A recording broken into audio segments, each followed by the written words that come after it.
नवीं कक्षा का पाठ 2। हमारी बुक का नाम है कृतिका। कृतिका का पाठ 2 है मेरे संग की औरतें। मेरे संग की औरतें जो पाठ है, इसकी जो लेखिका हैं वो हैं मृदुला गर्ग। मृदुला गर्ग का परिचय हम थोड़ा सा पढ़ते हैं।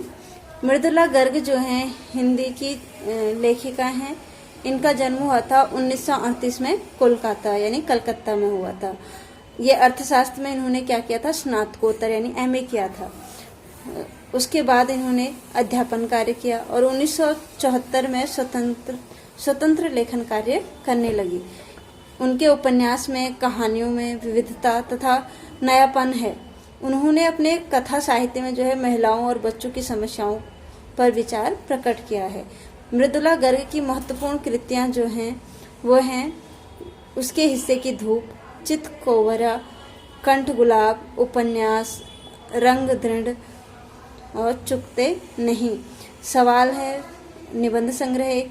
उन्होंने 2013 में मिलजुल मन उपन्यास के लिए एक साहित्य अकादमी पुरस्कार भी प्रदान किया। यानी उन्हें क्या किया गया, सन 2013 में जो है मिलजुल मन जो था उनका एक उपन्यास था, उस उपन्यास पर उन्हें साहित्य अकादमी पुरस्कार दिया गया। मृदुला गर्ग की भाषा में तीखा व्यंग है। उनका जो पुरुष प्रधानता है उसका विरोध किया गया है। ऐसा दृष्टिकोण जो है उनके उपन्यासों में, उनकी रचनाओं में दिखाई देता है। तो अब हम पढ़ते हैं पाठ का सार, मेरे संग की औरतें। देखिए पाठ का सार है, लेखिका की स्मृतियों में उनकी नानी, यानी उनकी लेखिका की जो यादें हैं, स्मृतियां होता है यादों में उनकी नानी किस प्रकार थी।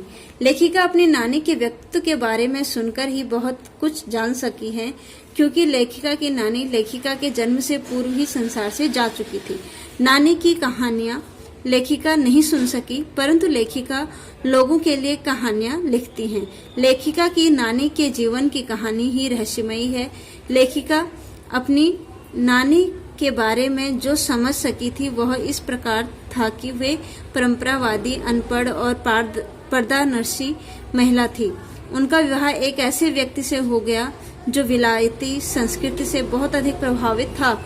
उनके पति कैम्ब्रिज विश्वविद्यालय से बैरिस्टिक पढ़कर आए थे और अंग्रेजी रहन सहन के अनुसार ही जिंदगी जीने लगे, पर नानी पर इसका कोई असर नहीं हुआ।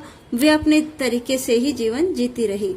अब देखिए लेखिका की स्मृति यानी लेखिका की यादों में उनकी नानी किस प्रकार थी कि लेखिका की जो नानी का व्यक्तित्व था वो केवल उनके व्यक्तित्व को सुन पाए थे अपनी माँ से, और लेखिका की जो नानी थी वो उनके जन्म से पहले ही मर चुकी थी, यानी उनकी मृत्यु हो गई थी। और कहानी में लेखिका ने कभी तो अपनी नानी से कहानी नहीं सुनी थी, लेकिन उन्होंने लोगों के लिए कहानियां लिखी। उनकी जो नानी थी उनका जीवन जो था बहुत ही रहस्यमय था, बहुत ही उसमें रहस्य छुपे हुए थे। वो कहते हैं कि जो मेरी नानी थी वो अनपढ़ थी, परंपरावादी थी और पर्दानशी थी, यानी पर्दा करने वाली थी। उनका विवाह जो था एक ऐसे व्यक्ति से हुआ था, यानी उनके नाना से हुआ था, जो कि उनके नाना क्या थे, विलायती यानी विदेश की संस्कृति को अपनाने वाले थे। और उनके नाना जी ने क्या किया था, कैम्ब्रिज विश्वविद्यालय था, वहां से उन्होंने पढ़ाई की थी।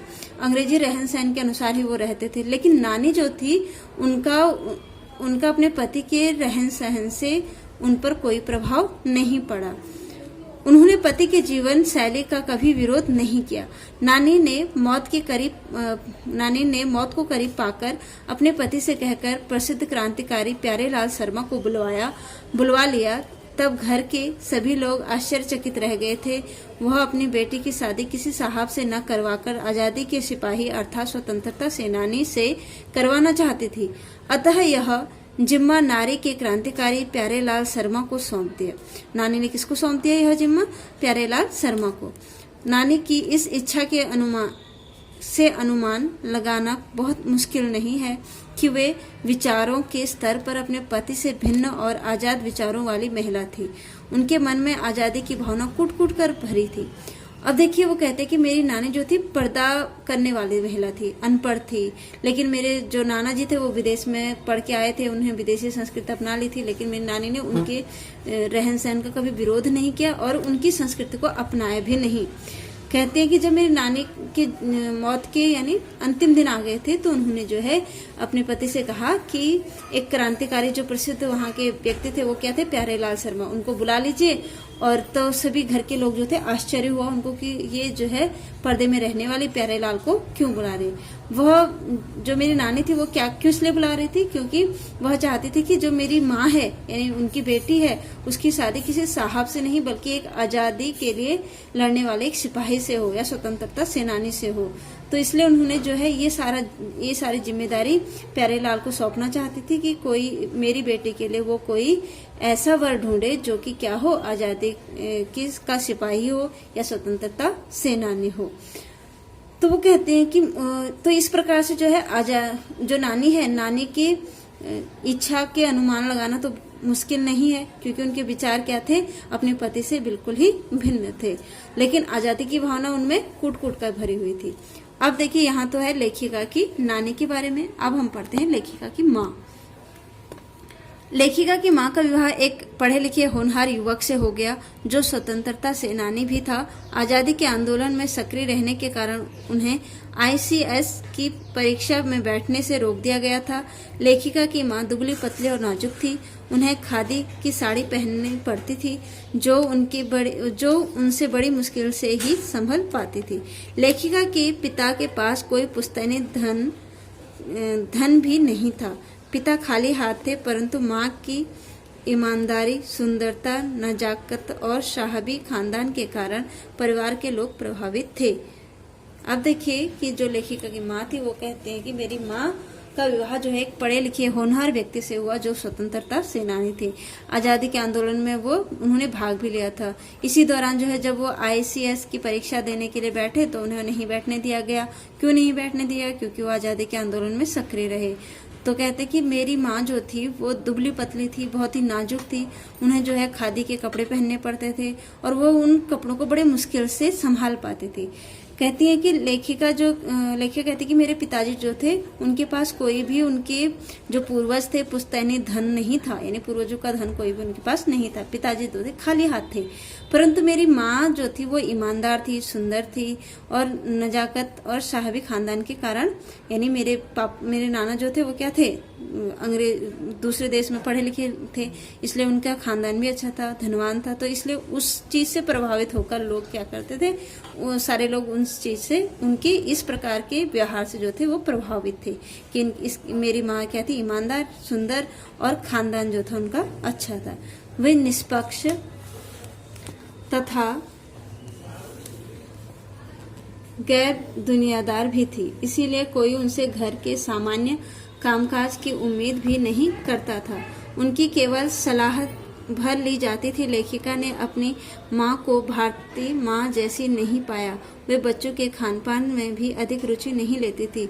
उन्हें किताब पढ़ने और संगीत सुनने में का बहुत शौक था। उनके व्यक्तित्व में दो ऐसी विशेषता थी जिनके कारण उनका अन्य लोगों पर अत्यधिक प्रभाव था। पहला, कभी झूठ न बोलना। दूसरा, एक ही गोपनीय बात को दूसरे पर प्रकट न करना। घर के कामों में अरुचि और अपनी बीमारी के कारण उनका अधिकांश समय पढ़ने, संगीत सुनने और साहित्य चर्चा में बीतता था। साहबी खानदान से होने के कारण भी लोगों को उन पर श्रद्धा थी। घर में आदर सम्मान प्राप्त था। वे अपने बच्चों के साथ दोस्त की तरह रहा करती थी। मातृत्व की कमी पिता पूरी कर दिया करते थे। अब देखिए जो लेखिका है वो बोलते कि मेरी माँ जो थी वो कहती गैर दुनियादार भी थी, इसलिए वो उनके कोई भी उनसे जो है घर में सामान्य कामकाज की उम्मीद नहीं करता था, मतलब ज्यादा काम भी नहीं करती। उनके केवल एक ही सलाह भर ली जाती थी कि लेखिका की माँ जो थी उनकी केवल सलाह ही ली जाती थी। भारतीय माँ जैसी वो नहीं थी कि अपने बच्चों के खान पान में ध्यान रखे या अधिक रुचि ले। वो तो केवल क्या करते, किताब पढ़ने में रुचि लेते थे, संगीत सुनने में रुचि लेती थी। इन चीजों का उन्हें शौक था। और उनके व्यक्तित्व में क्या थी, दो विशेषताएं थी। पहला कारण तो था कि वे क्या करते, अन्य लोगों पर अत्यधिक प्रभाव था उनका। पहला, वो कभी झूठ नहीं बोलती थी। दूसरा, वो अपनी गोपनीय बातों को किसी के सामने प्रकट नहीं करती थी। घर के कामों में वो अरुचि और अपनी बीमारी के कारण अधिकांश समय जो था पढ़ने में, संगीत सुनने में, साहित्य चर्चा में करती थी। साहबी खानदान से होने के कारण लोग उन पर श्रद्धा रखते थे और उनका आदर सम्मान करते थे। लेकिन जो मेरी माँ थी वो अपने बच्चों के साथ दोस्तों की तरह ही रहती थी। मातृत्व की कमी तो मेरे पिताजी ही पूरा करते थे।